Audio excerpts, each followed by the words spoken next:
Hello, hello, hello, my darlings. How are you? Well, only God. That's why I'm sitting here right now. Only God. It's been rough. I'm very late coming on tonight, but it's taken all day for me to get Georgianne.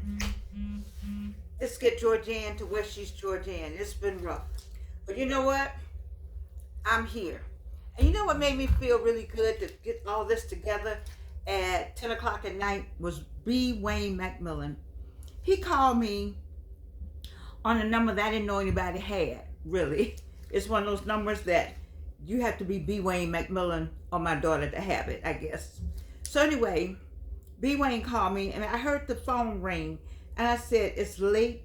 I usually just get what you call it, a solicitation calls on that number. I said, well, I better go see, what's going on with this phone. And it was B. Wayne McMillan. I said, Wayne, how you get this number? He said, you gave it to me. I'm like, oh, that's right. Anyway, he called and said, I haven't seen a slice of life, and I know you were feeling badly yesterday.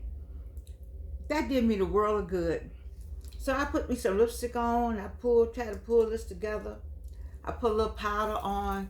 I had this jacket on all day because I've been cold. And I just want to say thank you to those of you who prayed for me, and B. Wayne for checking on me. So the Dispatch Health, I don't know if you know about them. Dispatch Health just left here. And it's a good service. And that's why I do this for older people. I don't know if young people can have Dispatch Health. I don't know. Maybe you can. But Dispatch Health comes out. It's a part of my AARP United Healthcare Plan. And they come out and they leave you all kind of stuff that's wrong with you. They got their own printer and everything. They got their own printer. Just the best. So they left me another prescription. I went to the dentist in the middle of all this, waiting for the doctors to come. It's so much inflammation. It's crazy. All this is all messed up.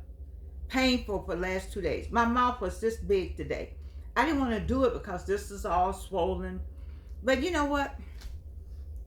Either you love me, you don't love me. At this point in my life, I told you, it doesn't even matter. I'm not in 23, I'm in 24. If this is swollen, if this is one-eyed, this is already one-eyed, if this is up like this, I'm glad to be here.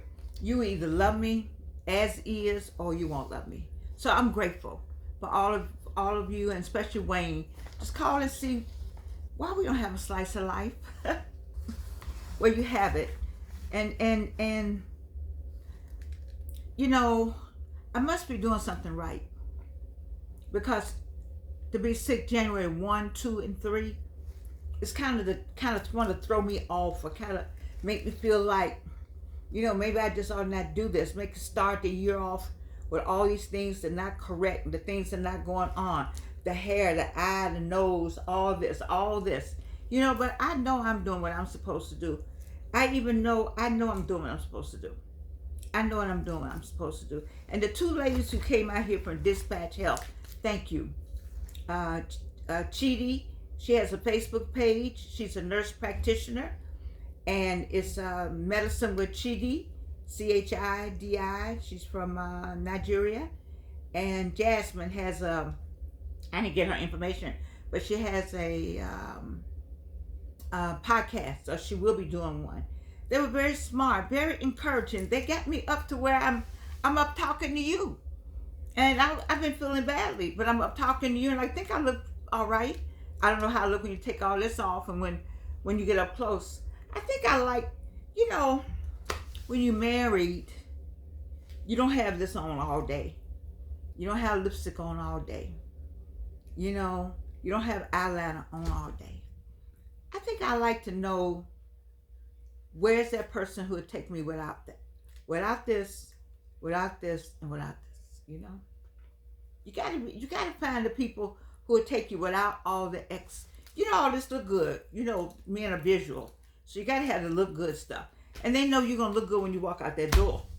But sometimes you got to still look good. They got to still look good to you, and they take off all that, all this fallout, all this is up, and all, you gotta, I don't know. I don't know. You gotta You gotta have that as is person. You gotta want to relax sometimes and just say, you know what? I just can't put any hair on today. I'm just gonna put my bonnet on today, you know.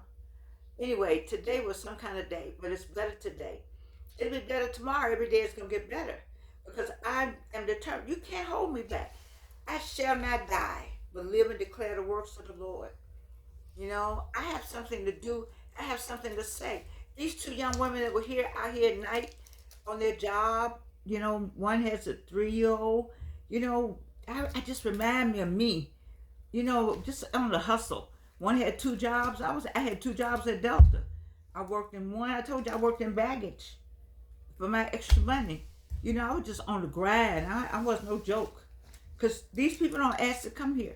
You see, so I admired those 2 ladies. They didn't know how much I admired them because they were busy with me checking on everything. You know, I don't have COVID. I don't have the flu. Yay. You know, I just need to take whatever that is they got down there at the Walgreens. Couldn't find anybody. Do you know that I could not find anybody to go to the Walgreens for me?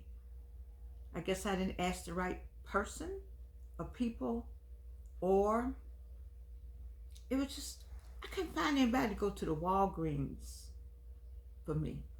Now, nobody owes you anything, so I'm just going to put that out there. But DoorDash will bring it to you, but you have to order it before 3 o'clock. I see why you have DoorDash and Uber Eats. And let me put a pin in that. I was so disturbed that 2 people were in a Uber or in a Lyft or ride share, and they got killed in the ride share. You could get killed driving, but when I hear get killed in a ride share, it just does something. Because, you know, I drove for Lyft at one time. It's just, I don't know why I brought that up, but that's something that I just, may God rest their souls. That's what I want to say about them. Okay, back to Jordan. I got a message, and I need to be on my game. This is my game. Teaching is a part of what I do. I love teaching at Clark Atlanta. I'm not sure they're all happy with me, but I'm happy there. I'm very happy being there. I've been there since 2000. I graduated in 2006 with my doctorate, but I think I started teaching in 2004. That's 20 years. I've enjoyed every student, every paper, every mismatch, something, somebody tried to snap on me.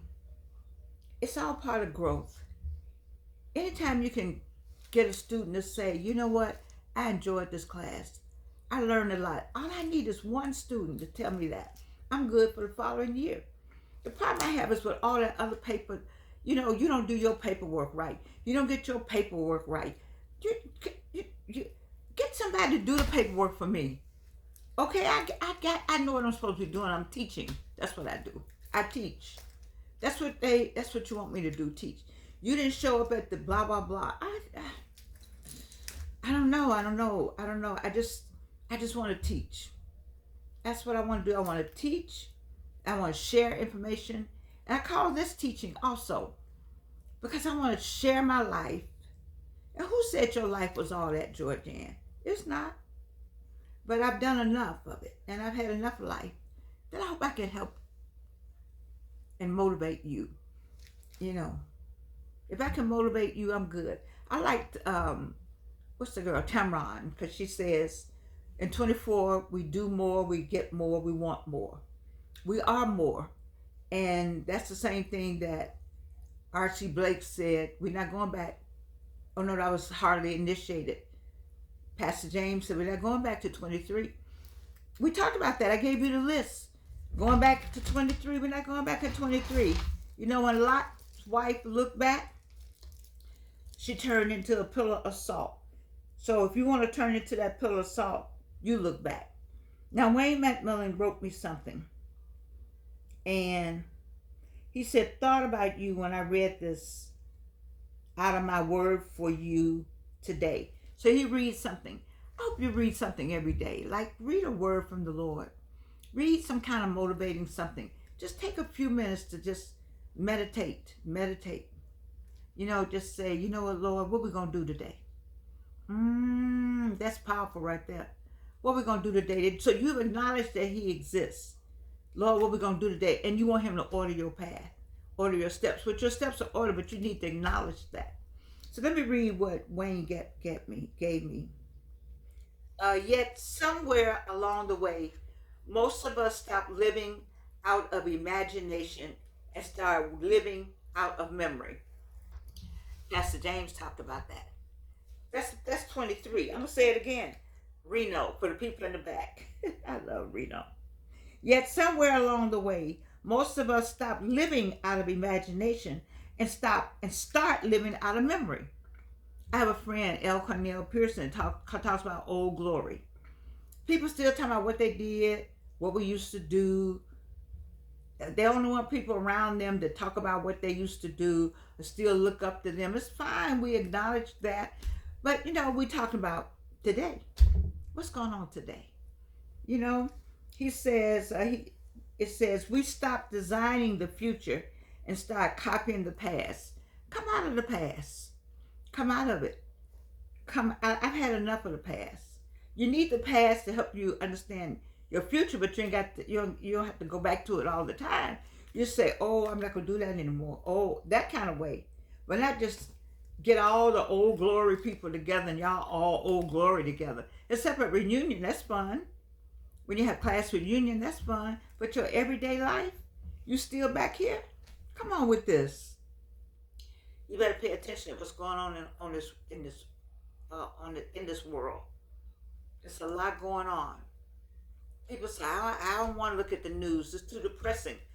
You need to look at the news to find out what's going on. I have somebody give you the Cliff Notes version.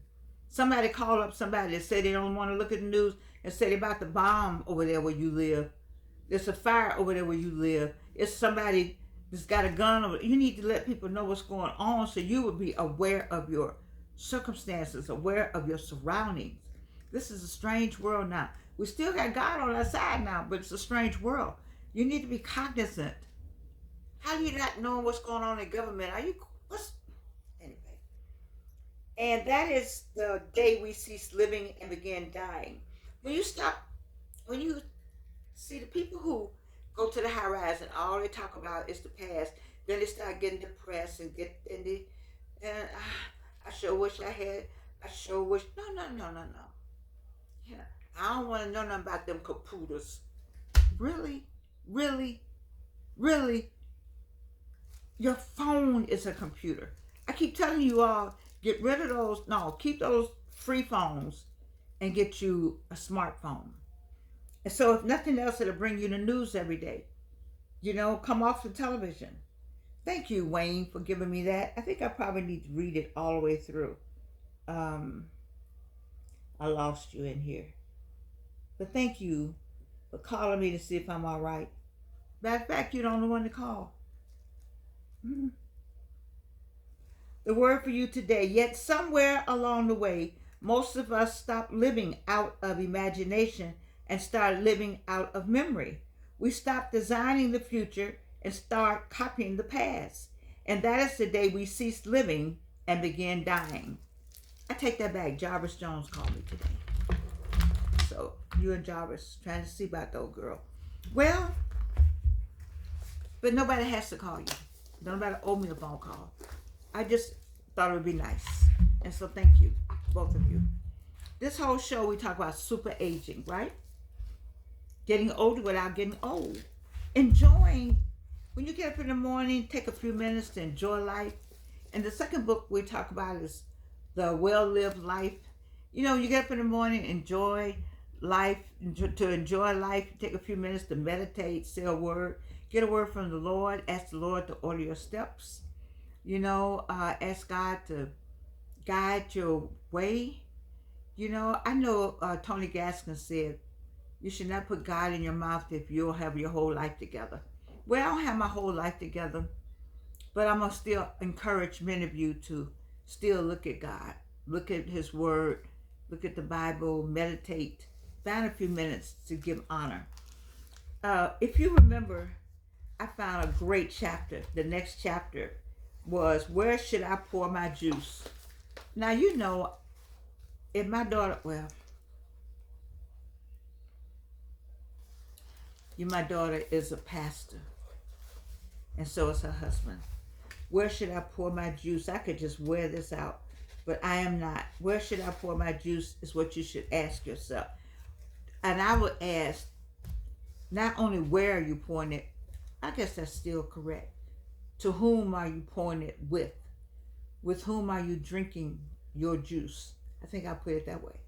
Sometimes I said the juice bar is open, but everybody doesn't need to be at the juice bar at the same time. Some of you all were in the juice bar last year with some people. You need to come out of that juice bar and find you another juice bar. Because that juice bar isn't pouring in juice into you. Who's pouring into you? You got to pour into yourself, and then if your energy and that person's energy makes up some kind of great energy. But if you pouring in yourself and your juice is just hot, you know, and then you look over there and that juice it's got turning molded, you don't need to be with that juice. You need to leave that juice over there and get you a new juice bar, a new juicer. Right. It says, this woman says, but in truth, happiness has much more to do with how we feel than anything else. When we try to follow everyone else, do what we think we should, or create an identity for ourselves that doesn't work, we suffer. I suffered. How many of you all are following along to get along, and you're not doing anything you want to do? Those two ladies that was here, I pointed like y'all saw them. Those two ladies that were here with me today, they're working towards their goal, but they said it's so busy they can't really get to what they really want to do, but they need to find a few minutes. I'm asking you to find a few minutes to do what that is that's going to make you happy. And find your person. In 24, Tamron says we're going to ask for more, we're going to get more, we're going to do more. You're going to find that person too. There's somebody that you love, and there's somebody that loves you that you are not connecting with for all the wrong reasons. Crazy. Life is too short.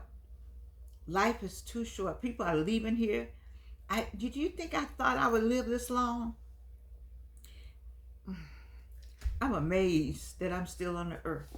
And I know that I have some more time because January 1, January 2, and January 3 kicked my behind. And one of the things that, I love this light. One of the things that Wayne said is I'm already getting mine out the way. I didn't got the illness and the sickness all out the way. Because I'm normally not ill. I had cancer 3 times.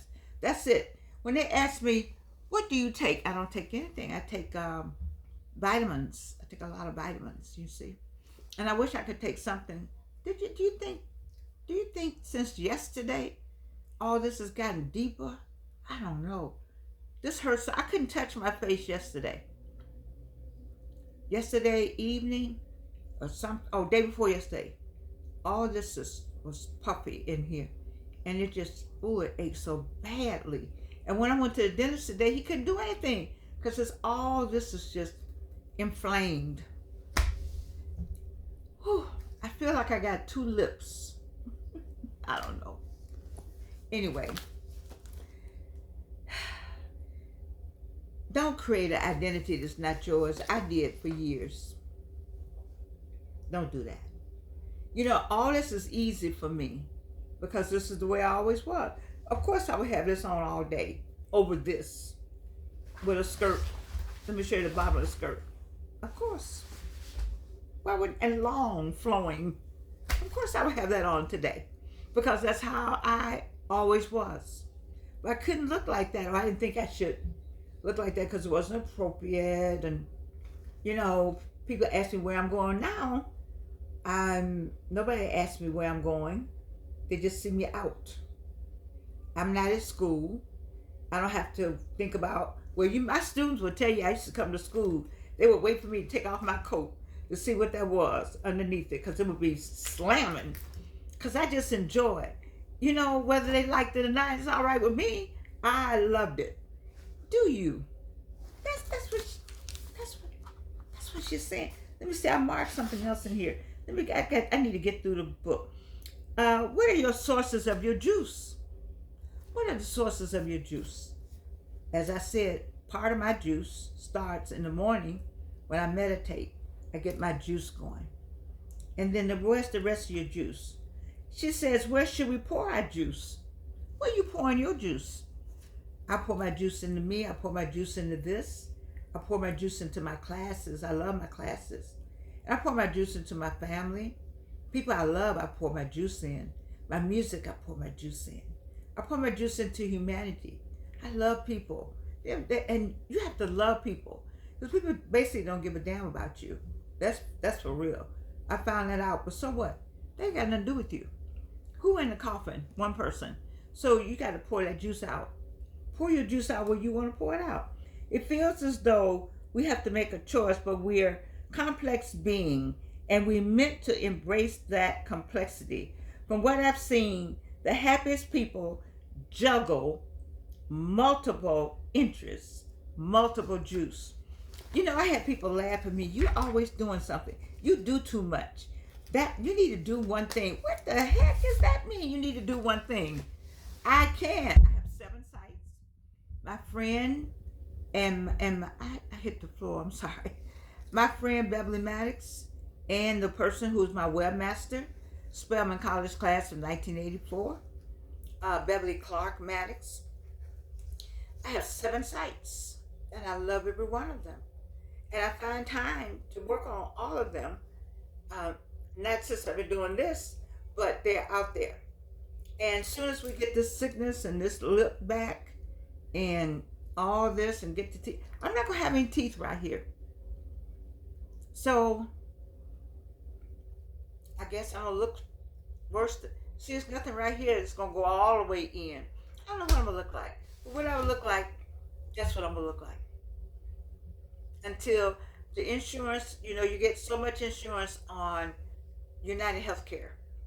And I don't have that. What's the husband? He provides and protects. Then my provider and my protector is my God. That's what I have. I don't have anyone to provide. I don't have anyone to protect. But I am provided for. He does provide all my needs, and he protects me. So if the tooth go in, it's all right. If there's no teeth right here, it's all right. At some point, somebody will come along and say, I can get you some teeth right there. And I can get it for the insurance that AARP, United Healthcare, can get for you. It's fine. Because I have to say a word. And I need to share it with you. And you need to know that I love you. And I'm so glad to be sitting here tonight. You don't know. You don't have any idea. I got new glasses, by the way. You have no idea how bad it's been for me. I can't tell you how bad it's been. But I can tell you it's been bad. I can tell you that. I think I can do this and it'll be better. Yeah. I can do this and it's better. Maybe this way. Okay. Yeah. When I put the glasses on, I need to turn off that light. It's been rough, people. But you know what? I believe that I'm supposed to do this, and that's why I got up tonight. I thank you, Wayne, for giving me that extra push. Jarvis Jones for giving me that extra push. And the ladies from Dispatch Healthcare, thank you for giving me that extra push. And me, myself, you know, just say, come on, Georgianne, you can make this work. Because we got things to do. We got juice to make. We got juice to spill. You know, there's this guy, Spill the Tea. Well, we got some juice that we need to spill. We need to share. We need to get us a new juicer. We need to find some good juice. We need to take that juice and drink it at certain times. We need to take our juice and put it with somebody else's juice and make a juicier juice. I'm going to get off of this. She has some exercises in here. I'm going to really get back to the book the rest of the week. I promise you. Anyway, school starts soon, so pray for me over there. I love them. They just don't understand me. I don't think they understand me. I don't think they understand how I feel about school and working. the love I have. You know, I try to get all the rules and regulations, but I don't think I'm good at that anymore. I'm not sure. But I know what I am good at. I am good at loving you. I am good at saying how much I love you. And I think you know by now that you can't do anything about this love I have. All right, so let's try this one. It's the third day I've had this, and I'm feeling better, and so I know that. Let me see what it says. I'm gonna make sure that I do it right this time. Okay. All right. I love you, and guess what? You can't do anything about it.